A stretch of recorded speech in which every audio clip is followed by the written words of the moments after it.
It's time to have a conversation concerning something that, if care is not taken, will threaten our local industries and, of course, jobs for Ghanaian youth like you and I.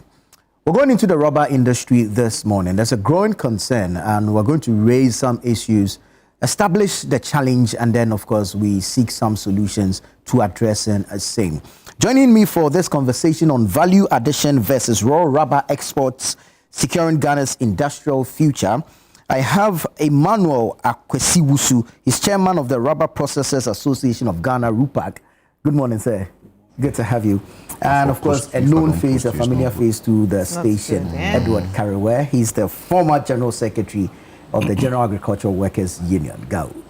Good morning. Good morning, sir. It's good to see you again. I'm excited to be here again. Great stuff, great stuff, great stuff. I'll start with you, Mr. Wusu. Paint us a picture on exactly what the situation is with rubber production in the country. Oh, thank you. Rubber production in the country started so many years back, as far back as 1958, and when our first president, Dr. Kwame Nkrumah, started these state farms and all that. So it was developed, and to cut a long story short, it collapsed somewhere along the line. Right. And you realize that we had Firestone left, and all the plantations and the small farmers and cooperatives, they also collapsed. But fortunately, in 1988, our government then, through the support of the French government, had a loan, and they started rehabilitating Ghana Rubber Estates Limited. And so there were two phases of that project. And so by 1992, I would say Grell plantations were all rehabilitated. And this culminated in the building of a new processing factory, state-of-the-art processing factory in 1996, and was commissioned by the then our late president, Jerry Rawlings. And then around the same time, 1995, we had a rubber agro-plantation project, which we've had 5 phases of that project, planted about 30,000 hectares of rubber. And this gingered a lot of people also, private individuals also, to develop rubber. And this project was established in Western Central and parts of Ashanti region.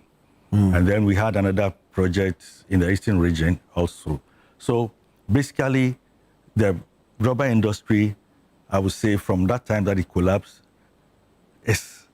was then rehabilitated, replanted, a lot of development. Grell itself expanded. So we got to a stage where we were growing steadily. Right. And now, I would say we're at the summit, and people are still interested to plant rubber. So I'll end there. Right. We'll come to the challenge, but I just want to find out how viable Grell is at the moment. Grell is viable because the rubber industry itself worldwide is viable. Right. And the rubber industry worldwide, the value is $300 billion per year. $300 billion per annum. Per annum, worldwide. That's the industry. That's huge. That's huge. And we have Thailand as number 1 producer, Indonesia as number 2. And listen carefully, Cote d'Ivoire is number 3. Cote d'Ivoire produces 13% of natural rubber produced in the world. Wow. And what did they do different that we are at this stage? And we'll talk about that later. But that is a huge They are almost beating us to cocoa, and they've already beaten us to rubber. Yes, because they are doing things right. Right. And when we get to the challenges, we'll get there. You realize why they are there, and we are now just backsliding. We'll get there. Mr. Kariwe, I mean, which areas does rubber grow in the country, and what are the potentials thereof? Well, thank you for the opportunity once again. And then, so good morning to those who are watching and listening to us. This topic is very exciting, Right. and it is at the core of our national development.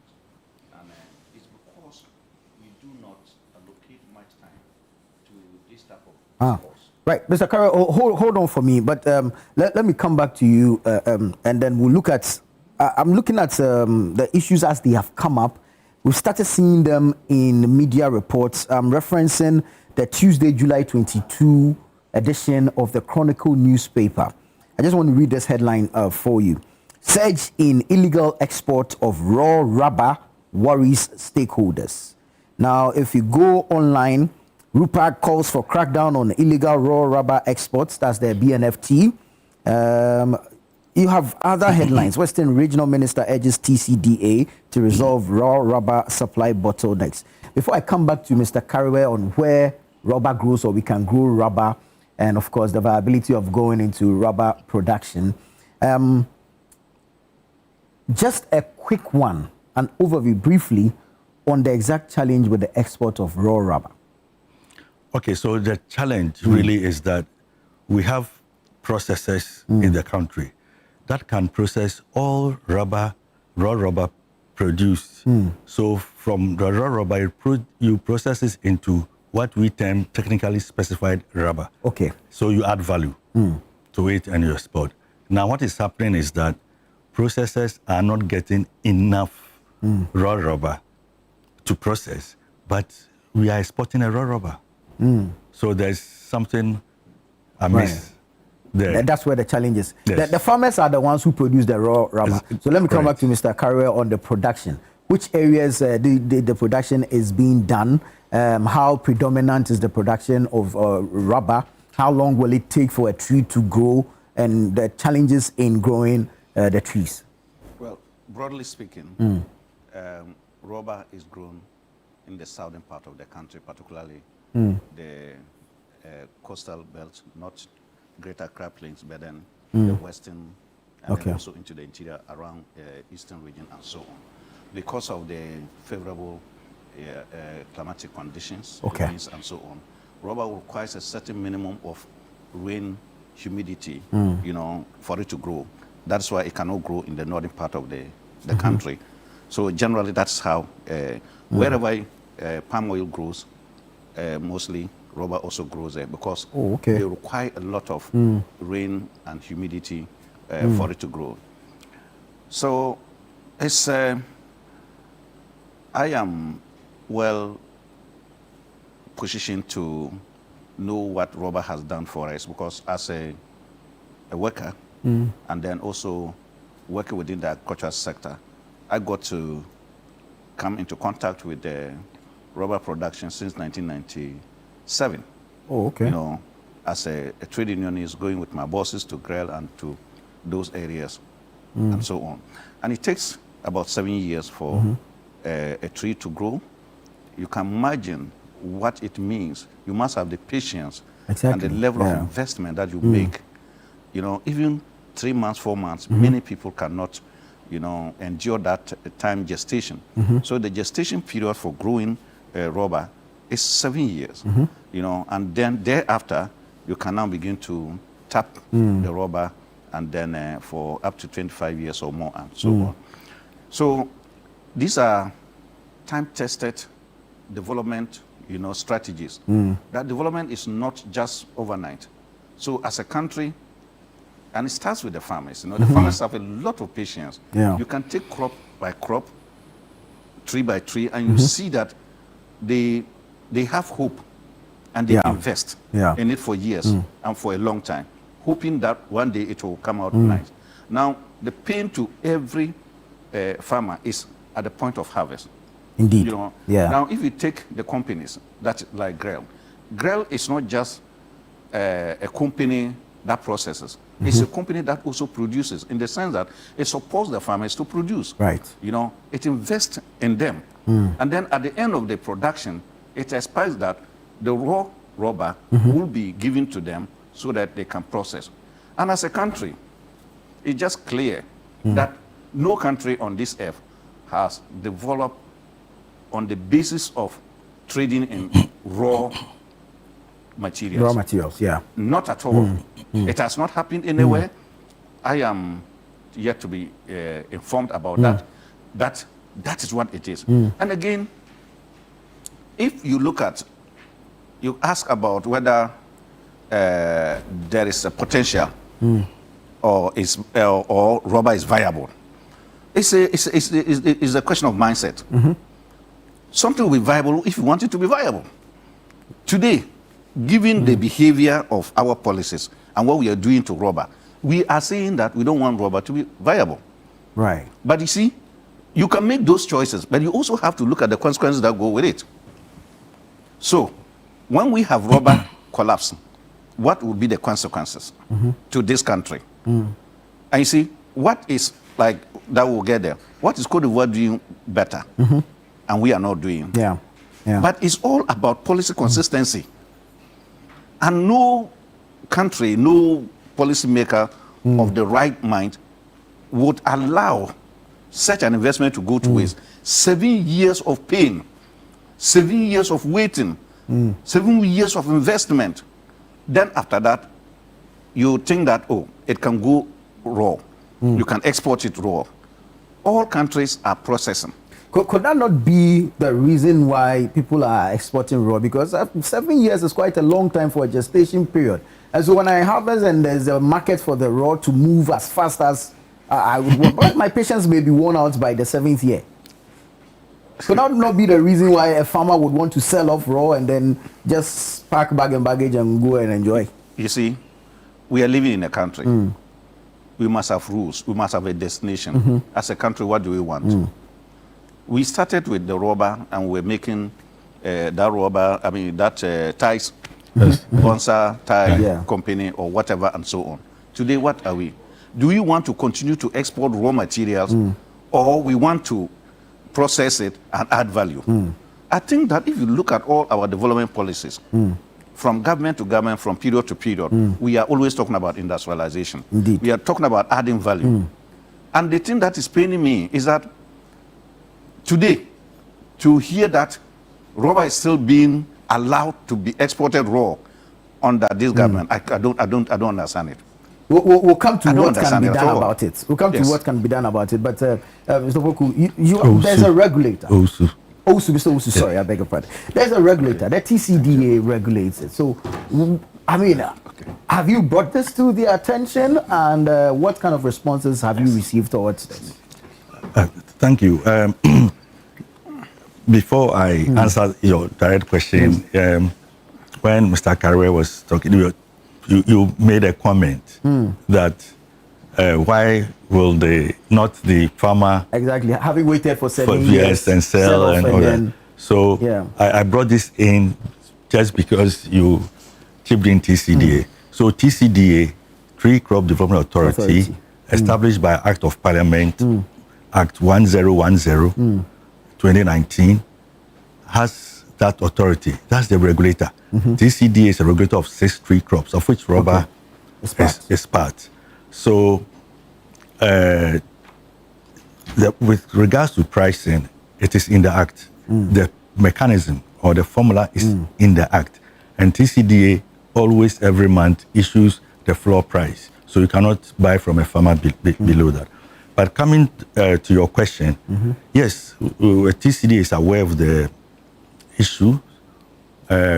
We have engaged with TCDA quite a lot. Initially, beginning of the year, let's say April, we had a stakeholders engagement that was led by TCDA, and they issued even a directive that from 2nd May, nobody should export rubber, cashew, and shea without TCDA giving its permit. Right. Already in the Act and in the LI 2471, Regulation 50 is very clear that if the local processors haven't got enough of the raw material, it should not be exported. And to determine whether we have enough or not, there is a value chain committee. Right. So per commodity. So how the value chain committee is established is also well spelled out in the Act. Right. 4 members on the board and 3 people from outside.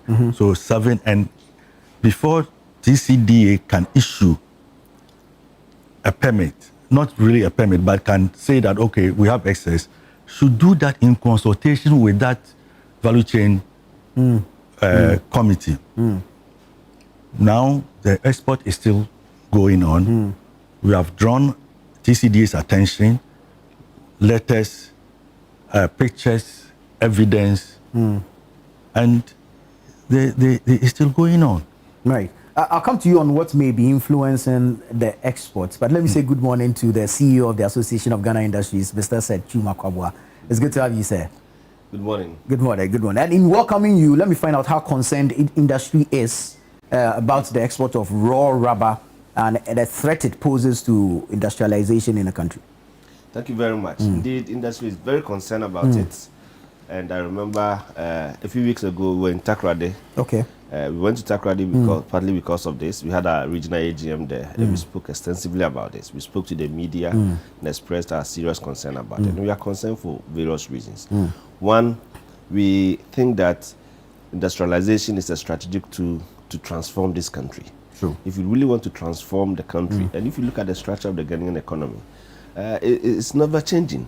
You know, it's still exportation of raw products and all that. And we are encouraging industries, both foreign and local, to invest in manufacturing and process a lot of the goods. We all know the benefits of processing a lot more of the goods, because you can create jobs, you add value, you can export in a way that gives you more revenue.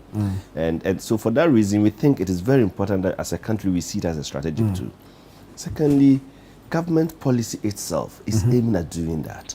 Previously, in the previous government, we had the one district, one factory, which was aiming at processing a lot of the products, especially in the regions and the districts. Today, we have the 24-hour economy. And if you look at it, it's looking at the value chains and ensuring processing and adding exports to it. So if you look at all these concepts that government has and the industry has, and as a country, we talk about it all the time. And therefore, when we see a situation which is running counter to the very objectives we've all set and the effort we are making, then we must be concerned about it and speak strongly against it. So we were very alarmed when we heard that our members in the rubber processing industry are collapsing because of this action. Out of the 7, I hear 1 has already collapsed. And the 6 that are left, all of them are producing below 50% capacity. And that's not what we want for the country. And they are doing so not because they don't have markets for the products, not because they don't have the technology to process, not because they've not even invested a lot in it. They've done all this, but it's simply because people are taking advantage of the laxity of the system and exporting the raw material. And for that reason, they are not getting access to it. And that's really of great concern to us. Remember, when we invest, we want to get a return on investment.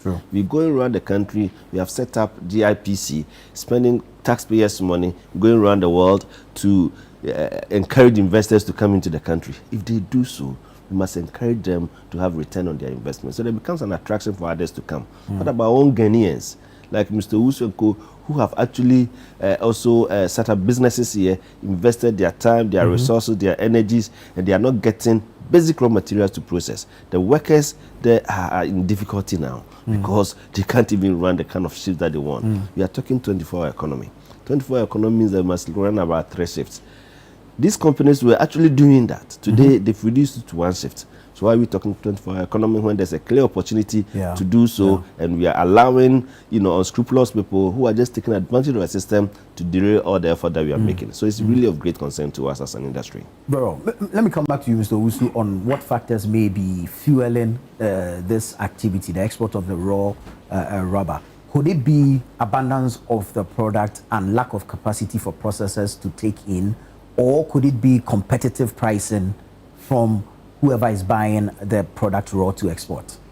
Okay, so as for the capacity, we have the capacity to process all rubber that comes from the plantations, both industrial plantations and agro plantations. And we have the data. Anybody who wants to challenge the data and has a counter data should let us know. How many processors do we have, and how much can we take per year? We have 7. 1 has collapsed. The 6th, the other one is into gloves and has not even started because of this challenge. The other 5, we have a big challenge, and as the CEO of AGI just mentioned. So we have the capacity to process everything. Now, the issue of pricing is what somebody will say, oh, why is it that those who are exporting are buying at a higher price than the processors? So there are two issues here. You are buying a raw material and you are adding value. So you have a processing cost. Yeah. So you cannot just compete with that person who is just buying and selling. There are two different ball games. But the other thing too is that, you see, those in Asia, and especially in Malaysia, because they are well developed, their cost of production of 1 kg of raw rubber is higher than those of us in Africa. Whether you are in Cote d'Ivoire, you are in Ghana, Liberia, Nigeria, Cameroon, that is it. So in Malaysia, the same kg of rubber cost a processor like us $800 per ton. When you export our rubber from Africa, it gets there $600 per ton. So what they are doing is that they buy a lot from Africa, not only Ghana, they buy a lot from Africa, and so it lowers their cost of production. Now, when it gets to the world market, the same technically specified rubber, they are getting a premium because they have standards. They have standard Malaysian rubber. We have standard Thailand rubber or standard Vietnam rubber. So in Asia, I know Asia together, they produce about 80-85% of the natural rubber in the world. So they have a premium. It's just like Ghana and Cote d'Ivoire, we are producing about 65% of world cocoa, so we have a premium. It's the same principle. Right. So that is one. Now, because of that, Cote d'Ivoire has banned export of raw rubber. Liberia, same. They have banned export of raw rubber because they have realized that they are short-changing us. The other thing is that these people who are exporting their rubber are not really Ghanaians.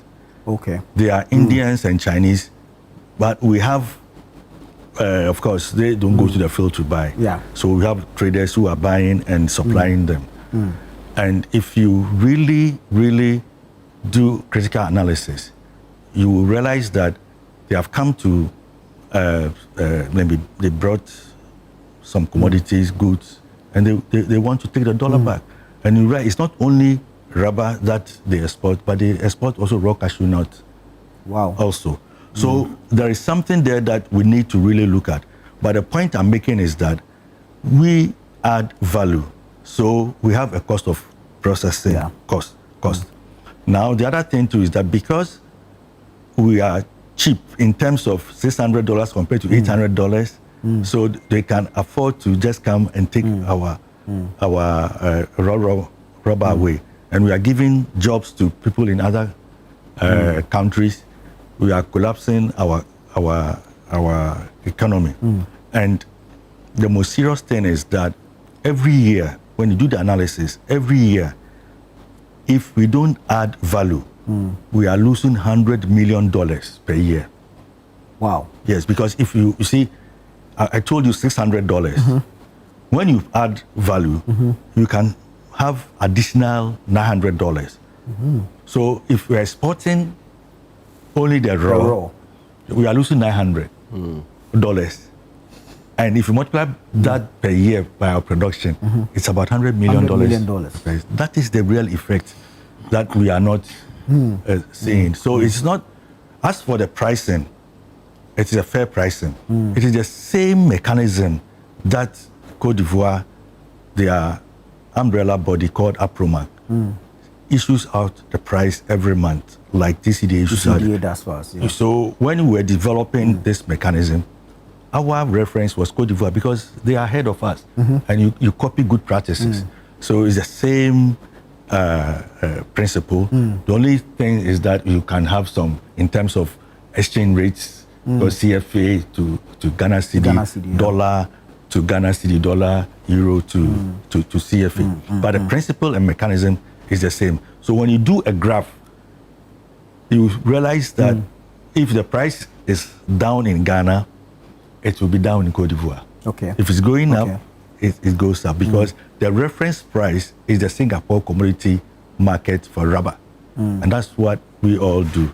And the Singapore commodity market price is a reference, the rubber industry worldwide for almost 100 years now.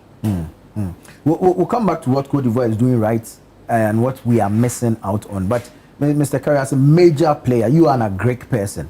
I'm not sure it's the export of raw rubber alone that is threatening the industry. So in agriculture, what are some of the established threats to the production of the rubber itself?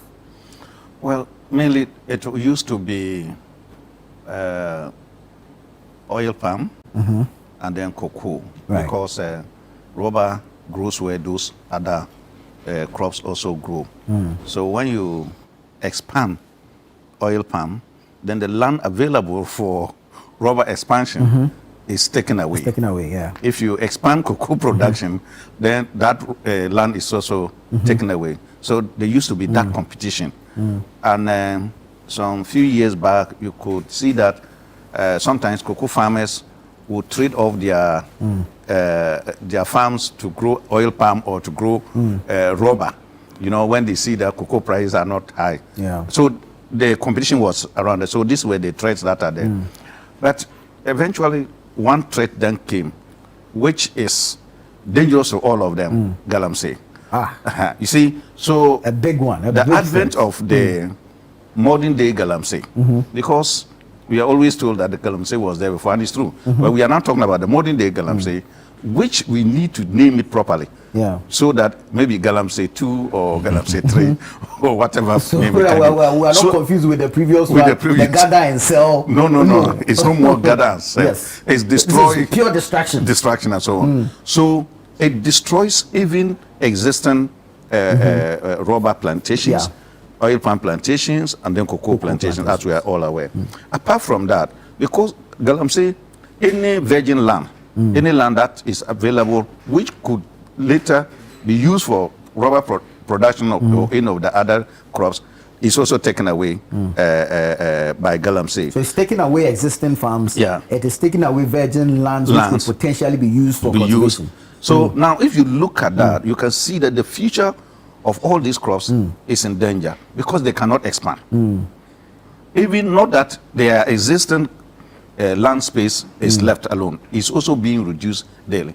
If you go to Grel, where I had my chance to go to the plantation to see, you know, the galamseyers are in the right in the plantation, you know, digging. How can galamsey and rubber coexist? Yeah. But you see, unfortunately, sometimes you just wonder who we should be blaming. And for some of us, why we should be praying to God. God has given us everything. Why would someone say that galamseyers and then the plantations should coexist? How can they coexist? One is destroying the other. Yeah. You know, they are not complementary. You see that? So to coexist means you must be complementary. Yeah. But here's the case where there's galamsey, no other thing can grow there, particularly rubber. So this is our attitude. So the biggest danger, apart from the rubber exports and the rest, in terms of production and so on, is the galamsey. I think that, you see, modernizing agriculture is not to always depend on the rain of nature, coming from nature, but also to be looking at ways where you can do irrigation, some form of irrigation. You know, when we scientifically determine that the humidity is less, at a particular other 1 week or 2 weeks, we need some amount of water. We could be doing that type of irrigation. Unfortunately, you cannot have irrigation in those areas again because galamsey water is such that you cannot use it for irrigation. So you can't have a dam there. So again, we are getting into a situation where it matters not how good your policy is. It matters not the availability of resources to have irrigation. The fact is that you cannot have irrigation because you harvest galamsey water and then you cannot. So irrigation cannot take place. But this is what we need to be looking into the future. If you look at other countries outside Africa that are into this type of tree crop, cocoa production, oil, and they are beginning to use fresh water, as irrigation to supplement the rainwater. But in Ghana, given our situation now and given the threat of galamsey, then it means that we may not be able to apply that type of technology or improve upon it. You see, and the biggest thing is, it's not just about distraction. We have different types of distraction. You can get your trousers torn and you can patch it. Yeah. But if your trousers is bent, then you never have it. Yeah. What galamsey does is that it destroys the infrastructure permanently and irreversibly. So there is no opportunity for us to reclaim that land because we don't have the capacity, we don't have the technology, we don't have the resources. Because the cost of reclamation is not, and when you even talk about the reclamation, the soil is not coming back to be like the original one, which could support the tree crop or the production. So it's just irreversible and permanent. So you see, these are the serious threats to agriculture permanent. And that is why when we are calling on government to go beyond the normal policies that we have, the enforcement programs that we have, is because each day that land is destroyed, that land is destroyed forever. You see, you cannot reclaim it because we don't even have the resources today to meet basic needs of our country. So how can we then have that huge monies for reclamation? The technology is also costly, and then even if we reclaim the lands, they will not still go back to their former state before the destruction. So these are the things that generally is threatening agriculture. And you see, the country is divided mainly into two. The southern part, which has two rainy seasons, the northern part one. You can see that the capacity of the country to produce food and agricultural produce, particularly for the southern part, has reduced drastically because of the galamsey. Yeah. So if we take food crop, for instance, I would dare say that about 50% of the capacity of the southern part of the country to produce food has been lost. Yes, has been lost. Yes, that is where we are. And that is dangerous for us. It is the northern part that is still left for us to produce food. Unfortunately, galamsey is also moving up there. Exactly. Yeah. You see, going to say that. And you dare not stop them because we seem not to be ready to stop it. That is also that we are simply just not ready to stop it. If we want to stop it, we know how we can do it, but we are not doing that. So this is the danger for the entirety of the agricultural sector. Right. And the economy is on agriculture. True. The painful thing is when we are talking about job creation, we should be looking at the companies. And when you go to the hinterland where GREL is, and then the people that are working in those companies or making a living out of those companies, you can't bring them to Accra. Look, I'm a labor man. I take salary, and all of us take salary, we know. And you journalists are worse off in the sense that you have to come to work at odd hours. The stress alone to do that in the cities, in the towns, should be a choice. It shouldn't be a necessity. Right. You choose to do that. In those areas, when you pay them salaries, they are closer to their homes, the stress is not there, and these companies even sometimes transport these workers to their place of work. Sometimes even provide accommodation for them. Sometimes even pay the electricity bills for them. Sometimes provide free water for them. So if we want to really, create jobs and create permanent jobs, which will link up to our economic growth, and that's why some of us are very worried when we talk about GDP. It's nonsense to a Ghanaian, the ordinary person. Yeah. GDP is going up, so what? What does the person feel in What does the person feel? It's because we are missing the areas that will really give us the employment. And again, as a country, majority of our workforce are those who are at the lower level. True. Those who have not been to school, JSS leavers, SS leavers, and then you now come to university leavers. These are the young men and women, and the skills levels are low, and you need to provide them jobs and leave those who want the white collar jobs to come to be in the cities to do so. So as a country, if we destroy agriculture, and because we are not paying particular attention to agriculture, nothing works. Right. Because everything, even services, depends largely on agriculture. Not to now talk about manufacturing.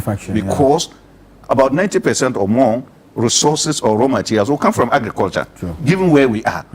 And if you want, you can check all the other countries. We are talking about Malaysia, we are talking about Indonesia, we are talking about that. Their industrialization came from where?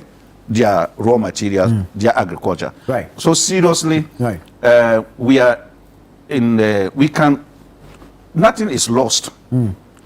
Nothing is the end. It's a stage in our development that we have reached where we have lost opportunities. We can begin today to make sure that what we do not want happen to us in the past should not happen again going into the future. And that is why all of us are concerned and holding our policymakers and our government on that the policies that we have, unfortunately, we have good policies. Fortunately, we get good policies.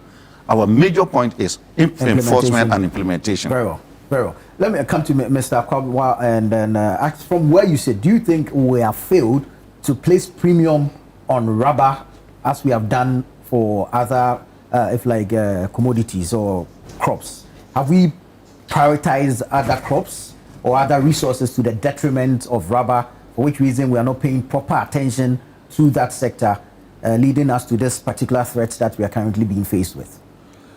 To some extent, that is true. If you look at a product like cocoa, there's so much attention. Exactly, and with all that revenue, there's so much attention. You mentioned what we are gaining, what we are losing due to all of this. Yes, but as you mentioned, you have a land that could be used to cultivate either of these products.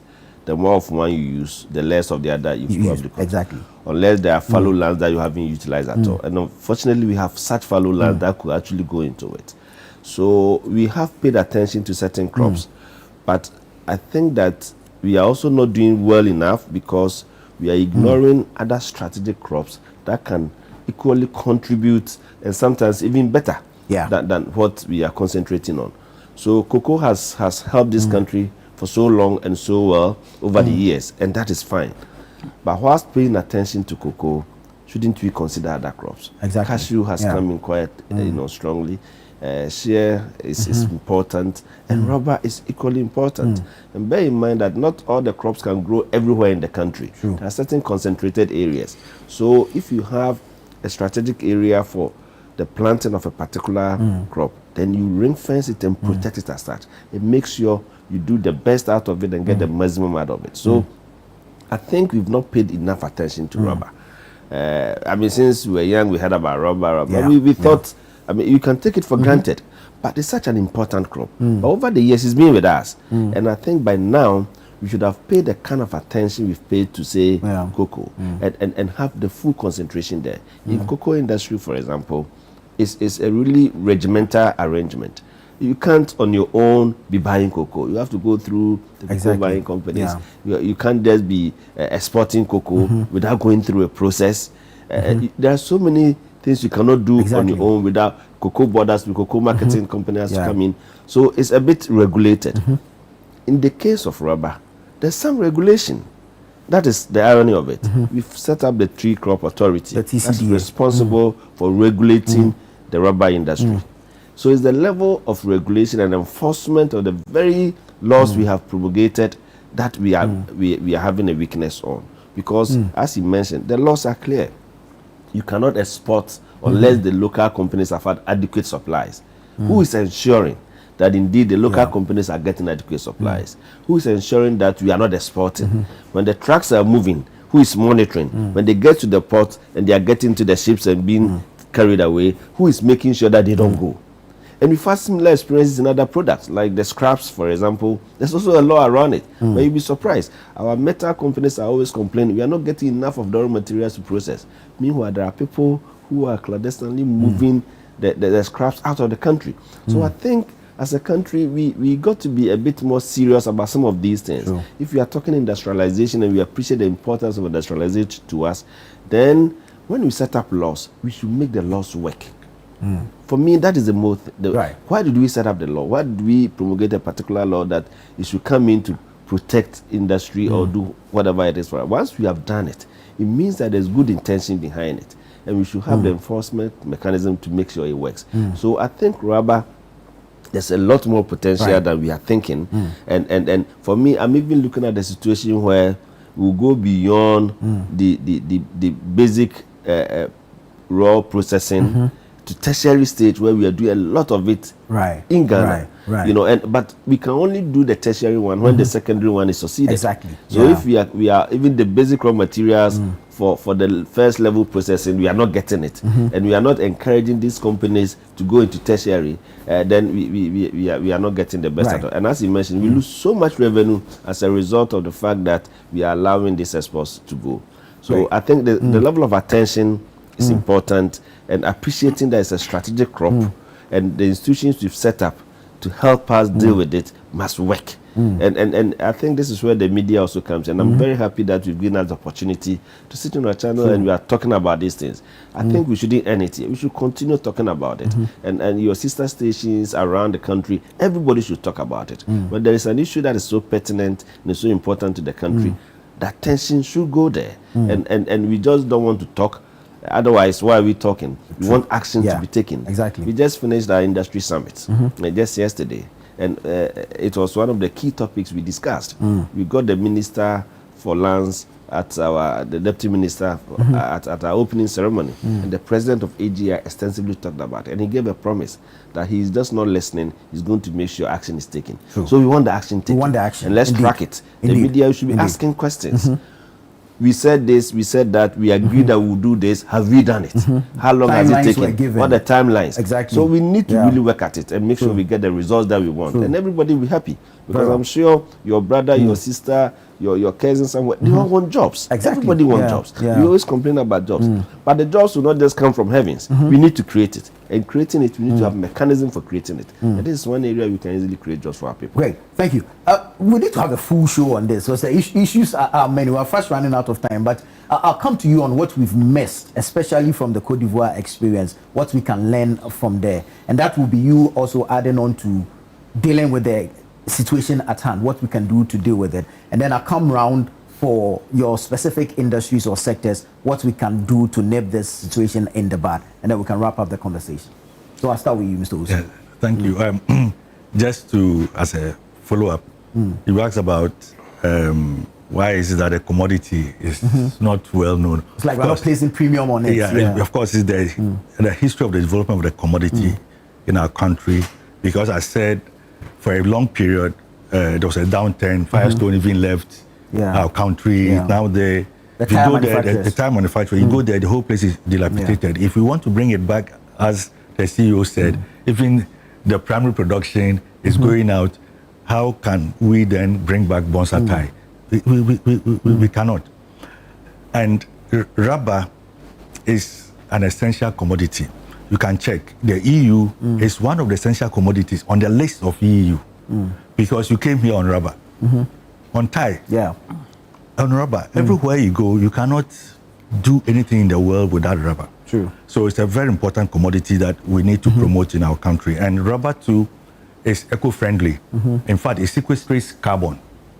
So 1 hectare of rubber sequestrates 20 tons of carbon dioxide. Wow. And it always brings back soil fertility because every year the leaves fall. So rubber, the first 3 years you just apply fertilizer, it's finished because we are just harvesting hydrocarbons. So it's a very unique commodity. Now, coming back to your question on Ivory Coast, you see, Ivory Coast developed their system through an association. So they have an umbrella association called APROMAC. And it's very strong and powerful in Cote d'Ivoire. And they have all the actors, whether you're a processor, a farmer, a nursery operator, researcher, and all that, they are part of it. And in their press mechanism, they have a levy. And so through that levy, they developed the industry themselves. So what they did was that a lot of technical assistance, establishing nurseries, training budders, even accessibility to farmers field. So let's say in a rural setting, they can open the road from within, and they have a stabilization fund also. So, and then they subsidize the planting material. Okay. In fact, in rubber development, the cost of planting material is high.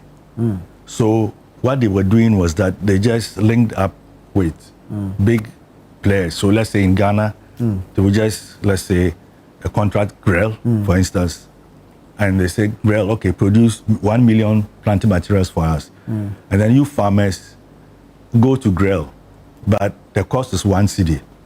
Go and pay 50 cedis, 50 pesos. And then the association will pay the 50 pesos. They are subsidizing for the farmers. They subsidize.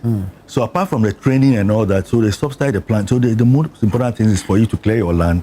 You go and pay 50 cedis, and you plant. Can the Ivory Coast model be replicated here? It is possible, and I want to share my own experience. In 2019, there is this Canadian NGO, MEDA, and they are supporting the tree crop sector. Okay. In fact, they were really in cashew and cocoa and all, and they added rubber. And I have my own consultancy. So, and I have a partner that has irrigation and was doing rubber nursery. So what he did, we discussed with them, and they said, okay, look, they did an inspection. They said, your irrigation equipment is not too good. So they invested, they gave a grant to the nursery operator. Right. And then they said, what's your cost of production? At that time, it was 3 cedis. So they said, okay, we'll take 50% of the 3 cedis, and the farmer should pay 150. And within 2 years, that nursery with the consultancy that I did, were able to supply 283,000 planting materials. Wow. And within a year? Within 2 years. 2 years, okay. So let's say 140. Yeah. And if you divide that by 555, the number of trees per hectare, you see the number of hectares that through that program alone we're able to develop. And by 2020, that the grant had ceased. But up till now, even farmers still call me that when are we getting something like that? So these are some of the things that we can do back into. Now, in our price mechanism, as I said, it was based on the Côte d'Ivoire. We have a levy that farmers pay, that processors pay. And we have to plow it back into the industry. A lot of planting, a lot of technical assistance to the farmers. Now, as we talk now, because of this exit of raw rubber, there is no technical support for the farmers. You can ask them. There's no, and rubber harvesting is skillful, is highly technical. And when we say you can tap a rubber tree for 30 years, it is not to tap anyhow. When you look at the picture there, right there, you see how it is. So you have to manage the tapping panel. Right. And you have to school you to be able to do that. Now what is happening is that because they are buying, they want more rubber, they are tapping in the morning, in the evening. They are applying what we term a stimulant. It's a chemical that allows the flow of the latex. Right. And all that. So if we are not careful, trees that we believe that should produce the next 30 years, we're producing maybe 10, 15 years. And that is why we are saying the industry is declining. Right. And if we don't block this exit, or we don't control it, let me not just say block, but we have to control it so that we can monitor it.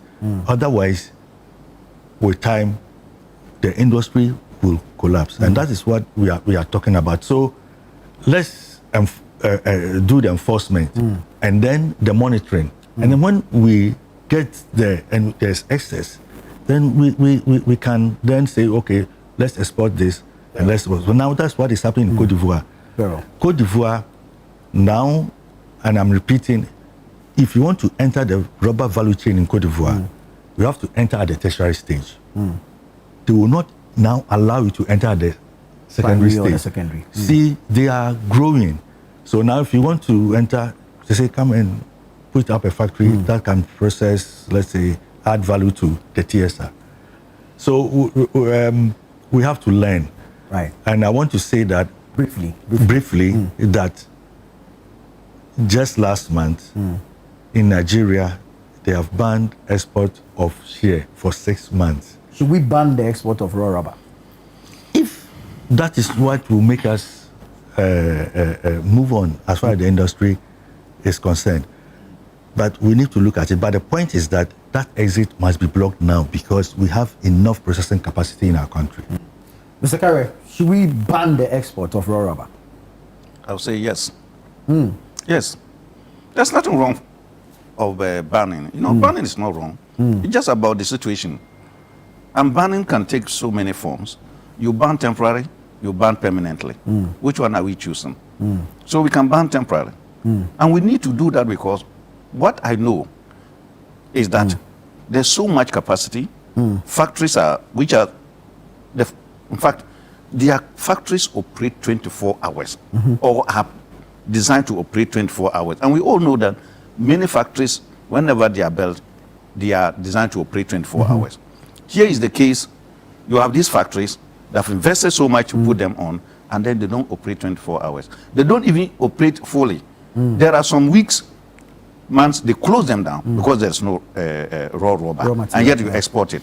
So in this case, I can see that there's the need for even a ban. Ban is a strategic development tool. How you use it would is another thing. It's like a knife. We all have knives in our kitchen, and it's good for us. You can't cook a good meal without a knife to cut some of the things.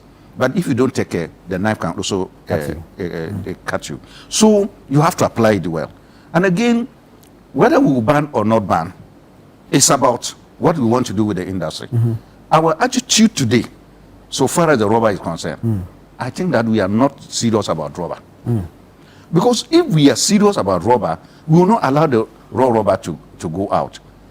And if you look at TCDA, what are you there for?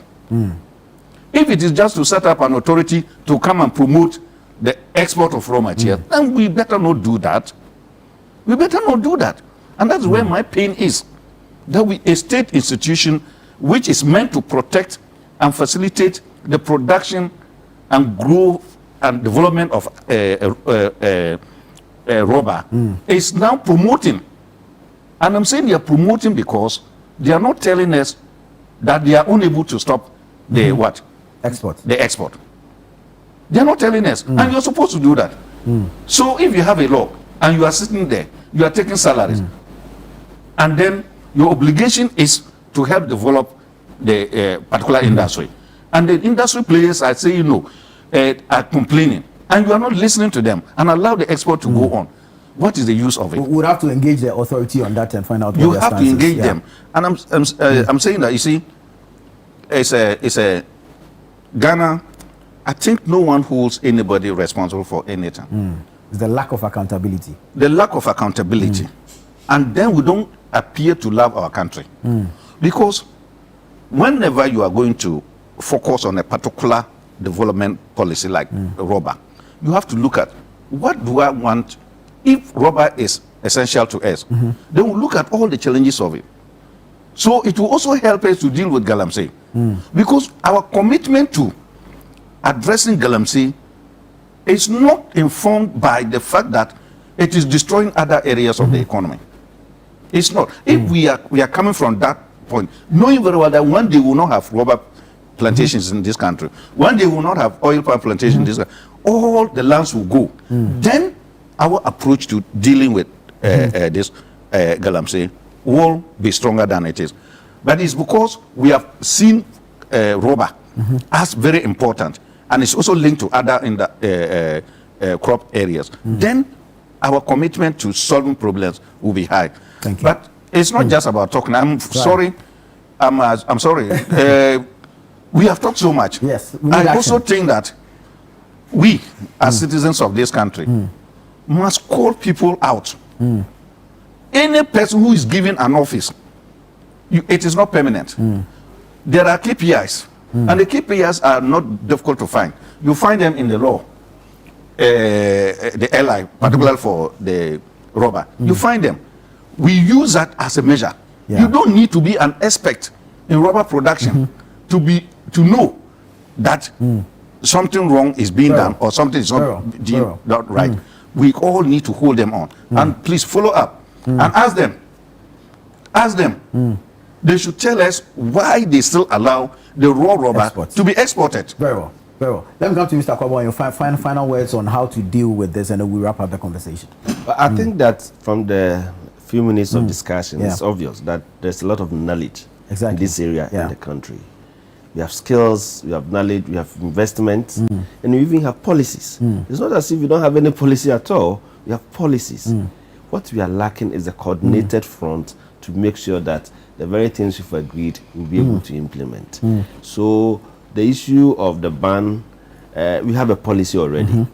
If we are having difficulty enforcing that policy, then we have to move to another level that will bring the kind of results we want. And if it will mean banning, go ahead and ban. No, that's why the US Senate is always very busy, because every law, they look at it. They implement a law within 1 year. They see that there are gray areas, there are loopholes, people are taking advantage, then they strengthen it further. So they go back to Senate. So in our case also, we shouldn't come with a policy and leave it and think that the policy should work for us forever, when indeed it's not working. And from all indications, it's not working, because otherwise, why should we be allowing the exports to go on? Because we created a small room and say, oh, we can only export when we don't, we have the excess. Nobody is monitoring when the excess is created. If you are unable to monitor, then ban it completely. And as Mr. Cameron said, if it will mean banning it temporary to resolve the issue we have, and then we get to a point where we think that now we have oversupply and we are not getting enough of the machines to process, and therefore we must then export the excess, then we do so. But once we create that room at this stage, there's a tendency to deny the processes of what is due them. So I think the ban idea should be considered. But the problem is that even if you ban and you still don't enforce, people will still send it. And I'll give you the example of, the scraps. There's a complete ban on it, but people are exporting. So it's not enough to come up with policies. It is what it takes to enforce and make sure it works. So that coordinated front is very important. I think it's about time we have a task force of a sort. You see, normally when issues happen, you want to deal with it and deal with it swiftly. In that case, you don't leave it business as usual. So immediately, now that we are talking about it, we've raised these concerns, there must be a task force immediately comprising the security agencies, the government institutions that are responsible, the industry players, the rubber producers associations, all of us who have interest, get us together. Let's have a task force and start the monitoring. There must be a reporting mechanism that is showing the total, and we can easily monitor. We have an idea about the size of rubber plantations we have. We know the expected volumes we should get. How much of it is going to the processors? And where is the gap? Where is the gap going? Anytime there's a gap, we know that it's being exported. So we can monitor. And then we become more vigilant at the ports. These are not small products that can be slipped in your bag somewhere and take to the plane. These are bulky stuff. It goes through containers. And the containers are being loaded. And you say we cannot monitor this. Then we are failing as a country. So I think that it's about time we set up a mechanism. I think that immediately there must be a task force, a monitoring system that involves all of us, and we should be able to monitor, report to the appropriate quarters, and action should be taken. And those who are found to be culpable should be punished, and punished severely, so that we can prevent this and support our industry to grow. Thank you so much, gentlemen. I think we're unfortunate that we have to end it here. We need to find time to engage further on this matter. Maybe we should start thinking about a Ghana Rubber Conference, and then bring more stakeholders together so we can find more lasting solutions to this matter. But thank you, Sir Chuma Kwabwa, CEO of the Association of Ghana Industries, AGI, Edward Karewe, former General Secretary, GAU, and then Mr. Wusu of the Rubber Producers Association. Thank you so much. We'll find time to engage further. Thank you also for joining us. This is Breakfast Daily on Channel One Television. Don't go away.